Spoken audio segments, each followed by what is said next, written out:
Oh, good morning, my fabulous friends and family and cohorts and co-workers and business compatriots and every single person out there that's been connected with me in 2025. Please make sure you drop a comment in the comment section below, and also hey, share the show. Let me know what's going on. For you first time watchers, I am Patrick Allman here, based in Oklahoma City, running the Stop Doing Nothing show where I go live ish every Wednesday ish at 9 a.m. ish, depending on what the workload is, right? Hmm, goodness, it's hard to beat a really good cup of hot coffee just out of the pot. And that's what this is right in front of you on camera. For those of you that are listening to the podcast, I apologize. But yeah, just a nice hot cup of coffee, probably not even out of the pot, you know, 2, 3 minutes right there. And it just feels good. I don't drink coffee. I often tell people I don't drink coffee because it's tasty. Tell you the truth, sometimes the taste is bleh. I have to add lots of cream and sugar. I don't know what kind of person you are, if you bastardize your coffee or not, but it's just a good emotional feeling to hold a hot cup of fluid. Sheldon Cooper had something, right? He said something in The Big Bang Theory where he said, you know what, when someone's not feeling great, offer them a warm beverage. And I really think there's something to that. Whether it's like hot tea or hot coffee, just the idea of having a warm beverage in your hand or going through your morning emails or getting stuff done and you're just sitting there sipping on it. It just feels good. I'm a 2 cup of coffee kind of guy right here. But hey, if you are watching, definitely leave a comment. Let me know what's going on below. Today's show is going to be mainly about talking about automation and AI and maybe some business ideas for you to take forward into 2026. Yes, we've got, oh, excuse me, we've got 2026 and let's see, it's 9 o'clock right now. We've got 24 hours in a day. So we've got 3 plus 12, 15, right? Does that sound right? 15 or 14 hours and 54 minutes on the new year. I'm not a big countdown timer kind of guy, but I like to know that stuff. And what's been on my mind a lot recently is being more strategic with things like AI coming up in 2026. I've noticed some recent news of like acquisitions happening, and I think AI is going through the maturity that social media went through probably 10, 20 years ago, where there was just so much out there and it was being we got saturated with it, right? We got saturated with social media platforms. Everybody had a social media platform, and there were some niche ones out there. There was a Google person. I was a big Google social media person there for a while. There was, Twitter. We all know what happened to Twitter. There was, let me see, what else was there in the great social media purge. But anyways, when a bunch of social media accounts um, when excuse me, when a bunch of social media platforms first came out, they were just kind of all over the place. And eventually, some got purchased, some got acquired, some got shut down. Some realized it just wasn't the possibility. And I think what's going to happen in AI is what happened in social media is that just everybody and their mother came up with a model or a platform or an LLM, and now we're flushing out the ones that have staying power, the ones that are able to get long-term funding, the ones that are able to get acquired by big companies like Manus getting acquired by Meta, by Facebook this week. Um, I'm convinced, and someone correct me if I'm wrong, I'm convinced that most of these social media companies really don't make money. They've got investors, they've got Series A, Series B, Series C funding, and they are operating at a loss while they establish a bit of business model, while they get their foothold on the industry, and then they are going to figure out how to monetize later. And we've seen this, right, for a couple of months. If you're someone who's been anywhere in the world of AI, you've seen that they've already talking about different ways of monetizing, like in your chat GPT queries and your managed queries and things like that. So now I think where we're at, we're slowly coming to the phase where these AI companies are trying to figure out how to monetize. And to be perfectly, transparent, I'm a big Google AI person. As a matter of fact, I even have a call with a Google AI rep. I think I can't remember if it's this week or if it's next week, but I got an email that says, "Hey, we are using a lot of our Google AI tools, and we want to introduce you to some more, but you have to get on a call to do it." So I've got that call set up. That's going to be kind of cool. One of the reasons I went with Google, there are a lot of things. I know a lot of you, some of you are yay pro big giant alphabet companies. Some of you are very anti big pro alphabet AI companies. I have used probably, I'm not going to say every AI tool on the planet, but I've used a lot of them. I've downloaded and installed and tried queries, and I can just go down that rabbit hole easier. And after all that, and looking at companies that had a variety of tools, I settled on all the Google tools. So I'm a Google, if there's ever going to be any kind of Google AI certification, your boy here, Patrick's going to have that because I use things like Google AI Studio, Google, what's this other tool I have installed on my desktop recently? Google Anti-Gravity, Google Gemini, the Google Image Generator, the Google Video Generator. So you've got the VOs and Nanos Bananas. I am 100% Google. I canceled my OpenAI subscription. I played with Manus, didn't like it, got rid of that pretty quickly. I am not using anything these days except for, and I'm disclaimer here, the Google AI tools and a third party one called MindPal. And I want to talk to you about that because I just kind of basically have some tips for you to get ready for AI in 2026, the things that are going to make you insanely productive. And it's not going to be the chat GPT prompts of the world. Okay. I teach AI. And one of the things that I do when I teach is I show people that that these AI tools have different phases, if you will, and different complexities. And level one is just the simple prompt-based LLM tools. Level one is going to chatgpt.com saying, generate this for me, or research this for me, or build this content for me, or generate this image for me. That's the level one, okay? And you know what? We've been there for a couple of years. Okay, we've had these tools for a couple of years. For those of you that think AI just kind of blew up and showed up all of a sudden in 2025. No, no. Tech nerds like me have been around for a while saying, we've been using these tools. We've had these tools.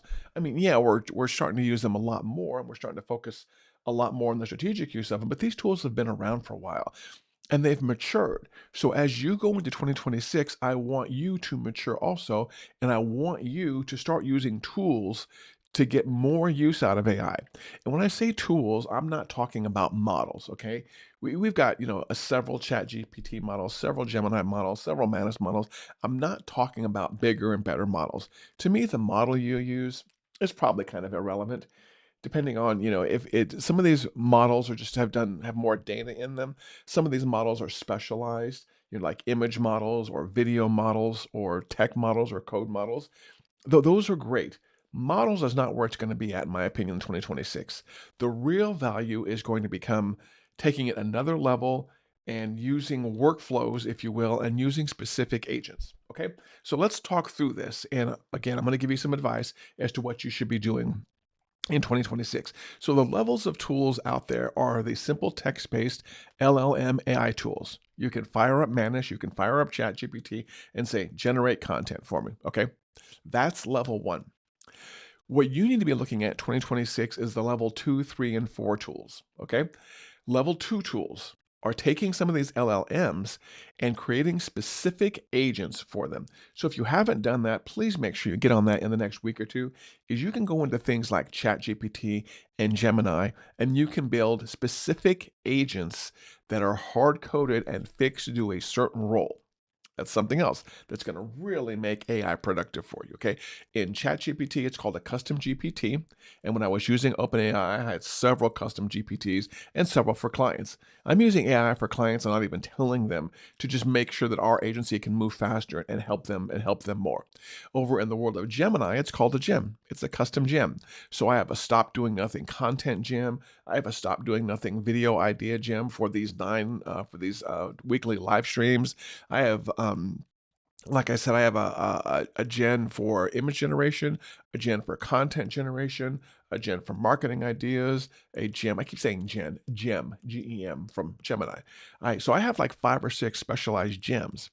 And what that is, just in case you don't know, because I don't want to assume, is a gem you might as well be fabricating a new person in your company. So that's what a custom GPT is, kind of, and that's what a gem is. You can take a specialized version, call it an agent, and give that version a role and say, this is your role in the company.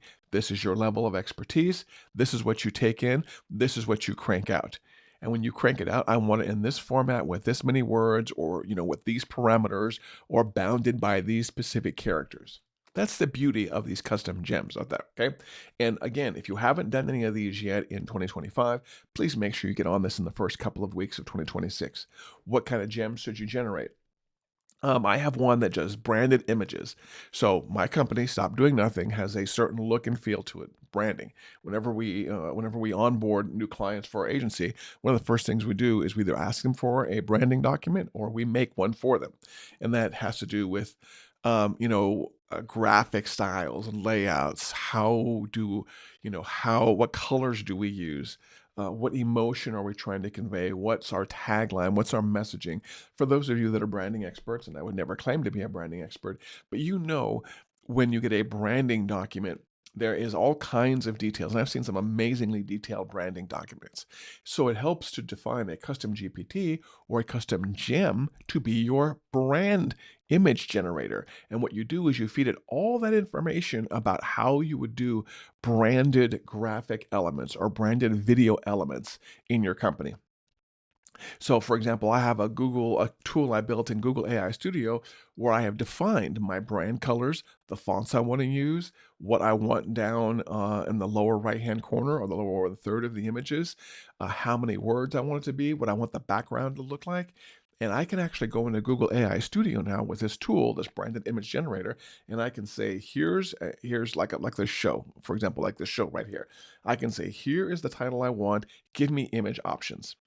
One of the things I've learned about AI generation, whether it's textual content or whether it's graphic content, one of the things I've learned is that it's never a good idea to just take the one or first version it gives you. So I have a tool. I may have shown it before here on the show, and if you want to learn more about it, just DM me. But I've built a tool that gives me graphic image options. So what I've done is I can go into my Google AI Studio tool for my SDN image generator, and I can say, and I've built all the rules about fonts, about colors.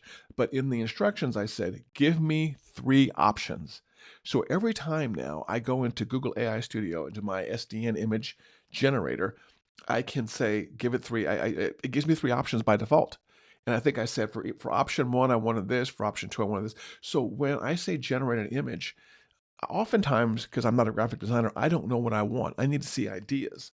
So every time I go in and I say, like, I want a show title, like, AI Recap 2026, I may go into my tool and say, generate a properly formatted landscape image for Google AI for Patrick's AI recap show at December 31st at 9 o'clock in the morning. And it gives me multiple options. So again, I'm not just using the Google VO2 or the Google Whisk image generator tool to just to generate me a single image and running with that. I want to see options. And if I don't like the 3 options that I'm building in Google AI Studio, then I will have it generate 3 more options and 3 more options. And for those of you who are in graphic design, you've probably worked with people like me. Sorry, my nose is itching. Of course, I don't know why. You may work with people like me. When I talk to a graphic designer or a web designer, I don't know what I want. Meaning, I don't know the details of what I want. It's like, I'll know it when I see it. Are you a kind of person that ever works like that? Like you'll know something is right when you see it. You don't know it up front. That's how I am with images, and that's how come I built this Google AI Studio generator, this Google AI Studio tool to give me multiple images because I don't always know what I want. And so that is an agent or a tool I have built. And it kind of ties in with the gem concept there. But again, as you're going into 2026, you want to start learning to build these specialized agents, almost like I said, employees in your company. So I would call that level 2. Custom chat GPTs, custom GPTs, and gems in the Google world are what I would call level 2 AI. Okay. Level 3 to me is daisy chaining these. And this is something I haven't figured out how to do yet with Google. And if you have some ideas here, I would welcome them because I'm never going to claim to be the almighty guru on AI. I'm pretty good, but I would never claim to be an almighty guru. Is level 3, and this is what I'm using MindPal for. So that's probably the only non-Google tool I'm using right now. No, there may be one more, but that's the one that comes to mind a lot of is well, actually, I use MindPal for a couple of reasons. Number one, to daisy chain agents. So oftentimes in in think about AI the way you think about about your company, okay?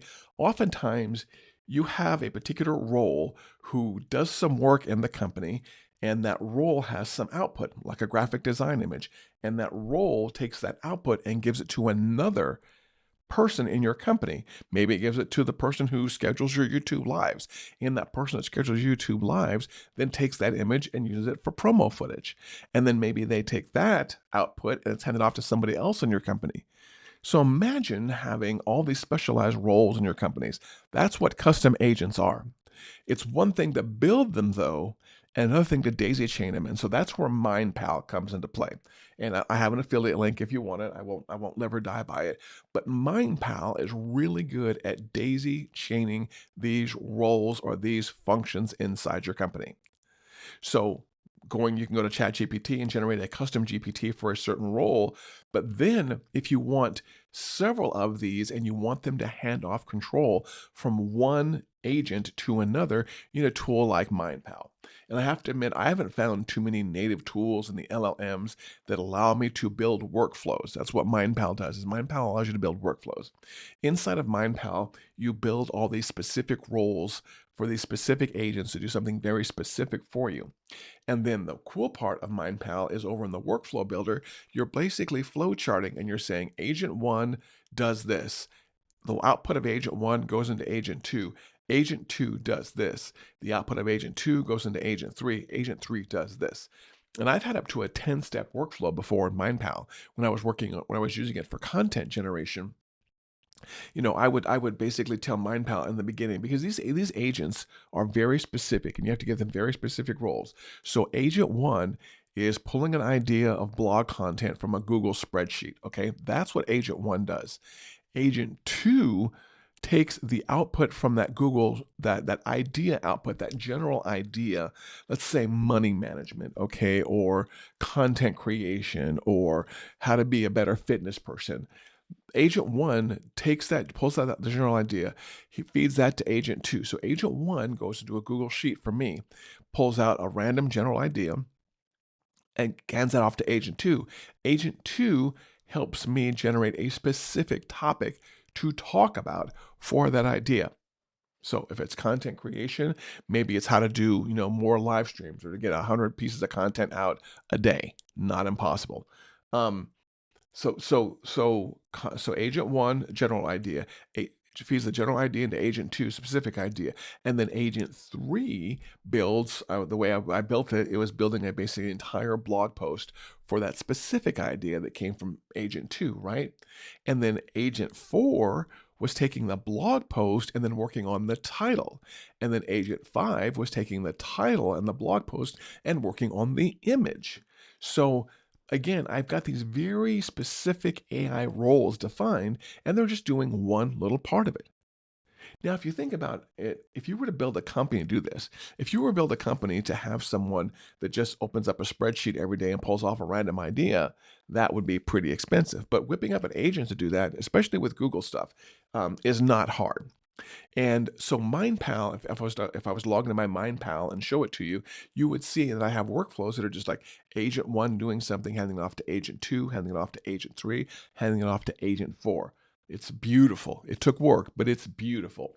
And again, that's one of the very few non-Google AI tools that I use, mainly because the workflows, but also because something else to me that gets you to level 3 or 4 in the world of AI is scheduling these things. So I've always had the dream of running a company that is alive and doing something 24 hours a day, 7 days a week. And that dream was, basically realized when we got things like Upwork, where we could hire people that are in different time zones to do different work for us. So think of AI now as, or MindPal specifically, as your 24-hour shop, meaning MindPal can do two really cool things I like. Number one, generate these workflows, but also run them at specific times. So I've got a MindPal workflow that runs like every day at 1 o'clock in the morning. It wakes up, does these steps, and then the output is over either in WordPress, in high level, or it's in email. And my goal is to eventually have agents going for me 24 hours a day, 7 days a week, doing something, building project reports, building financial reports, error checking things, checking documents for new content. Just I have this vision in my mind of being able to just wake up in the morning and open up my iPad. My goal is to live off of my iPad. Got my bad boy right here. My goal is to live off of my iPad and just to wake up in the morning and just see what my 24 agents who wake up every hour do for me. Okay, right now I'm up to one. I got plenty of agents, but I've only got one that runs on a scheduled basis. That's going to 100% change at some point. So MindPal, like I said, is the only non-Google AI tool I use, and I use MindPal to daisy chain agents, and I use MindPal to schedule agents to run at specific times. So if you're somebody who's in the world of Google Gemini or Google AI Studio or Google, what's this other tool here I use? Google Anti-Gravity. If you know of a way to daisy chain over in the world of Gemini, daisy chain agents, let me know, especially daisy chaining and scheduling at given times, because that's something I would really like to do 100% inside of AI. And then, so we've kind of talked about AI level 1, level 2, level 3. These level numbers are very vague, but let's say we're getting up into level 5 or 6. This is where you can do some really cool things. Two things, and then we'll wrap up the show that I would encourage you to look at when it comes to the Google, the level 5 and the level 6 things. One is building websites and building landing pages and building web app. Well, no, we'll save web apps for something else. Using these tools to build web elements that have typically taken a web designer or a graphic designer to use. And I'll give you a very good example. You can go to playmakers.vip. That's a domain of mine, completely self-promotional. And you can see a complete AI-generated website I have built right there in Google AI Studio. And for this particular case, it's a landing page. So it's it's a not a VSL, a long sales page version. And I've never coded any HTML for that. Never coded any JavaScript. That's completely AI generated. And that's part of a marketing funnel of mine. So as I was learning to do more and more web stuff with tools like Google AI Studio, I've always had a conflict because, for those of you that know, I'm a big high-level person. We are a high-level certified admin shop. We live and breathe and sleep high-level. If they made a high-level pillow, I'd probably sleep on it, but they don't. So I have to wear my high-level socks or my high-level jacket. But I'm a big high-level person. And we develop a lot of marketing assets these days in high level websites, landing pages, funnels, surveys, quizzes, just all kinds of stuff in high level. But I'll have to admit, sometimes it's not that good looking or not that great looking. You know what? That's hard, that can be painful for someone like me who's not a great graphic designer. But what I've done now with Google AI Studio, and again, this is like a level 5 or a level 6 item, is I can go into Google AI Studio and I can say, I want to develop a landing page to sell our Playmakers coaching package. And here are my brand colors. Here are my fonts. Here are my typical sections. Because in a sales page, you have a typical section. You have your hero section, oftentimes with a video. You have a section that says who this is for, who this isn't for, your testimonials, your pros, your cons, your comparison tables. We've all seen landing pages and sales pages, and so we know how they look. Building that in high level takes time, even with the high level AI builder.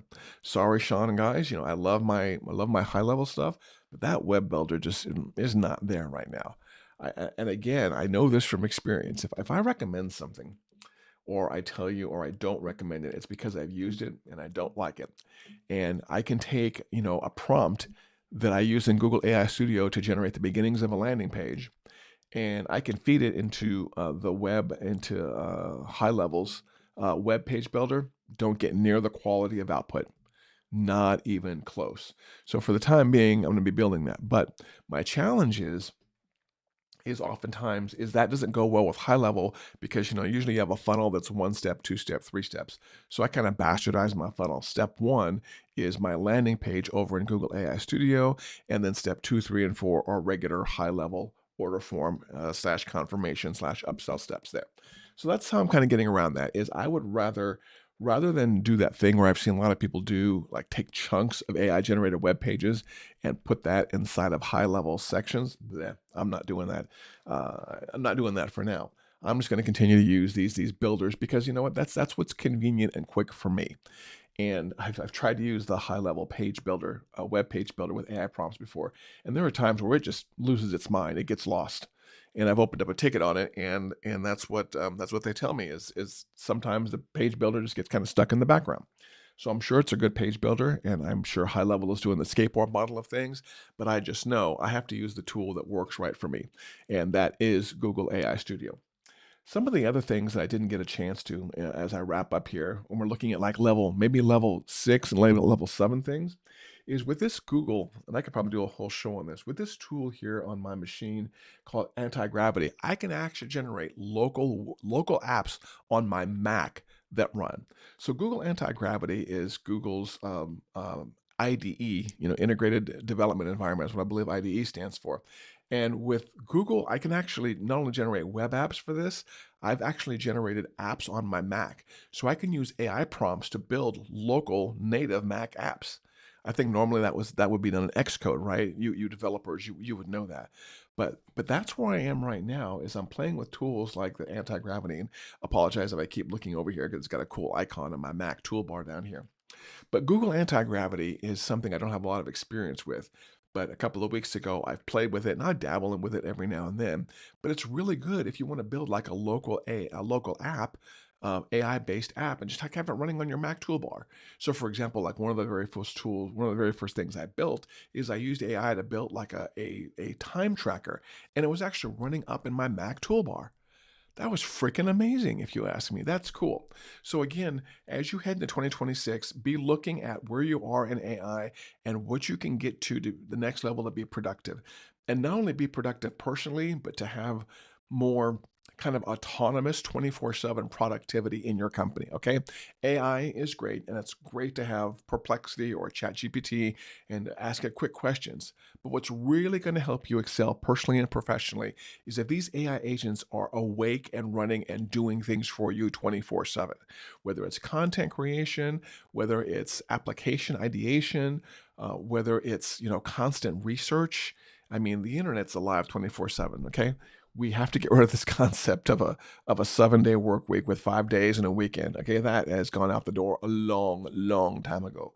We are living in the age of where we can have a living, breathing, running company 24/7 that never ever sleeps and never ever gets tired and moves faster than our competition.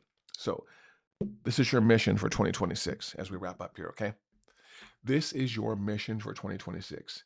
You are going to find ways to use AI, number one, for you to work less, and number two, to do things for you so you don't even have to think about them.